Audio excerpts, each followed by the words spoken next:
Breaking news sa katatapos na laban ni Guillermo Rigondeaux kontra Danis Aguero Arias. May edad na 44 ngayon si Guillermo Rigondeaux at tinalo pa rin niya ang kalaban sa pamamagitan ng knockout sa round 1. May kartada itong si Danis Aguero Arias na 20 wins, 17 KOs, may 3 talo, edad 33. Ngayong araw, napalaban po siya kay Guillermo Rigondeaux. Kahit 44 na si Rigondeaux mga tol, pumapalag pa rin. Binasic lang po ni Guillermo Rigondeaux ang laban. Basic lang kasi naset-upan lang ng fake jab and body shot. Ginamit niya ang fake jab para umangat ang depensa, para sa mas mabilis na follow-up sa katawan. Epektibo ang setup na ito mga tol, lalo na kung mataas ang depensa. Minsan nakadepende rin sa defender kung paano set-upan. Napansin ni Rigondeaux na mataas ang depensa ng kalaban niya, kaya sinet-upan niya ng fake jab then left straight sa katawan. Ginagamit kasi yung fake jab na yan mga tol para mas mabilis yung follow-up. Ang mali ng kalaban dito, kumounter siya ng jab, kaya na-open yung katawan niya. Kaya binasic lang po ni Guillermo Rigondeaux. Masakit yan mga tol, lalo na kung sa gitna ng tiyan. May bagong kartada ngayon si Guillermo na 23 wins, 16 KOs, may 3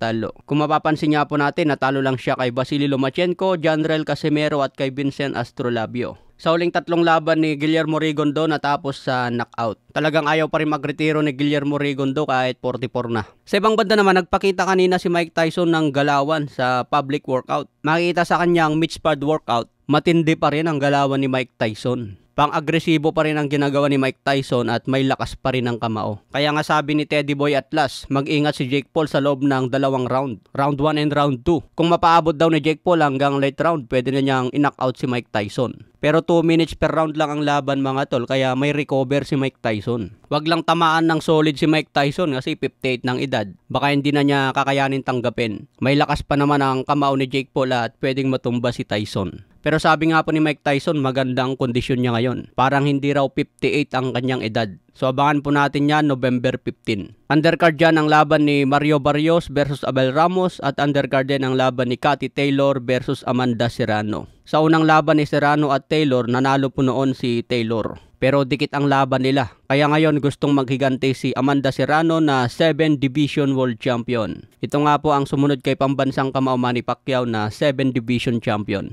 Okay mga tol, laban na lang po natin yung mga next update.